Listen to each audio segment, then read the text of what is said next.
जय हिंद दोस्तों, MMS news 24 में मैं फरीद खान आपका स्वागत करता हूं। 22 अप्रैल का दिन था और कई लोग गर्मियों की छुट्टी में कश्मीर में छुट्टियां मनाने गए थे। वहां पर अपने परिवार के साथ चहलदकमी कर रहे थे। वो लोग चल रहे थे, कोई कुछ खुशियां मना रहा था। एक तो इस तरह का जोड़ा था कि वो 2 महीने पहले ही उसकी शादी हुई थी, लेकिन नया जोड़ा जो गया था, उस नए जोड़े में पति की पत्नी के सामने ही हत्या कर दी गई। ये वो दरिंदे हैं जो कभी किसी के नहीं हो सकते हैं। जी हाँ, हम बात कर रहे हैं पहलगाम में जो हुआ मामला, जो एक दरिंदगी की हदों के पार था। यहाँ पर 26 जो पर्यटक थे, उनसे नाम पूछ कर, उनका धर्म पूछकर उन लोगों को मौत के घाट उतार दिया गया। कोई भी दुनिया का कोई भी धर्म हो, कोई भी रिलीजन हो, कोई भी व्यक्ति हो, इस तरीके की घटना का वही लोग समर्थन कर सकते हैं कि जो इस बात को मानते हैं और उनमें धर्म का भेद हो। लेकिन दुनिया में चाहे कोई भी जगह हो, उस जगह के लोग इस तरह की बात को कभी स्वीकार नहीं करेंगे, ना ही इस तरह के काम का कभी समर्थन करेंगे। ये वो लोग हैं जो गंदगी को पूरी तरह से पार कर चुके हैं। इनके लिए धर्म महज एक नाम और दिखावा है। इनके लिए धर्म एक दिखावा है। लेकिन नाम पूछकर मारना, ये कहां तक इंसानियत है? किसी की दुश्मनी अगर होती है तो दुश्मन कहलाता है, लेकिन नाम और धर्म पूछकर मारना, ये कहां तक सही है? ये एक पूरी तरीके से, एक सुनियोजित तरीके से बनाई गई एक ऐसी घटना है जिससे इंसानियत पूरी तरह से शर्मसार है। यहाँ पर ऐसे लोगों को मारा गया जो अपने घरों से दूर जाकर कश्मीर की वादियों में अपने परिवार के साथ तो लुत्फ ले रहे थे, लेकिन उन्हें यहाँ पर मारा गया।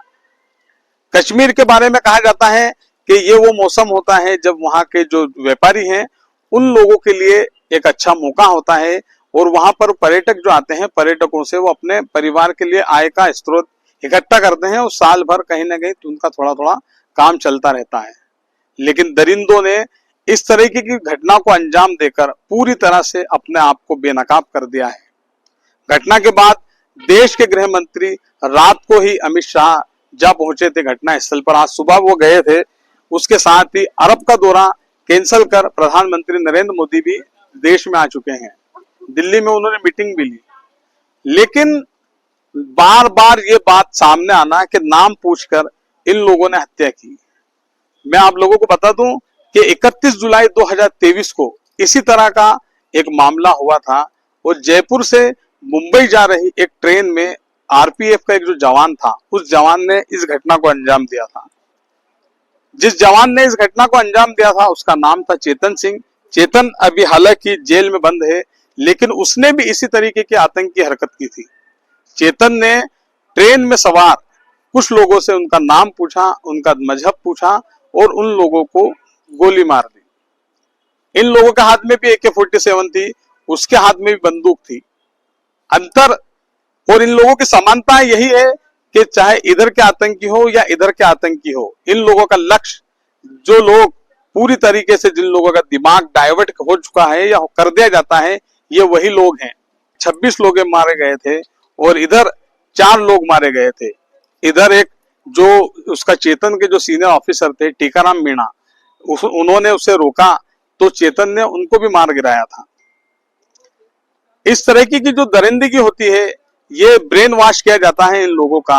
इन लोगों के दिमाग खराब होते हैं, और जब लोगों के दिमाग खराब होते हैं या कर दिए जाते हैं, तो इस तरह की घटना को अंजाम दिया जाता है। कोई भी व्यक्ति इस तरह की घटनाओं को कभी भी बर्दाश्त नहीं करेगा। कोई भी धर्म मजहब किसी को भी इस तरह की चीजें नहीं सिखाता है कि वो लोग जहां पर एक ओर देखें तो जीव हत्या सनातन धर्म में पाप है, तो दूसरी ओर इस्लाम के अंदर गलत तरीके से पानी बहाना, ये भी पाप है। मतलब कहने का सीधी सीधी बात कि कहीं पर भी खून बहाने का जिक्र नहीं है। लेकिन ये वो लोग हैं कि जो पूरी तरह से धर्म मजहब से भटके हुए लोग हैं, और अपने आप को ये धर्म मजहब का पैरोकार बनाकर लोगों के सामने पेश आने की कोशिश करते हैं। लेकिन कोई भी लोग, कोई भी व्यक्ति इन चीजों को बर्दाश्त नहीं करेगा।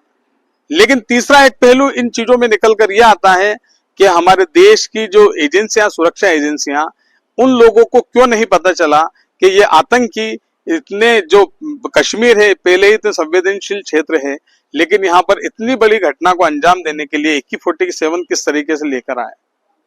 जब कोई एक बच्चा या कोई व्यक्ति मोमबत्ती इधर से इधर नहीं ले जा सकता है, ऐसे में ये लोग एक बड़ी संख्या, जो बड़ी काफी भारी होती है AK-47, और जो बताया जाता है, तो ये AK-47 जैसा बड़े हथियार को कैसे लेकर अंदर तक पहुंचे, ये सुरक्षा एजेंसियों के लिए भी एक सिर दर्द बना हुआ है कि आखिर इस तरीके की घटनाओं को कैसे अंजाम दिया जा चुका है।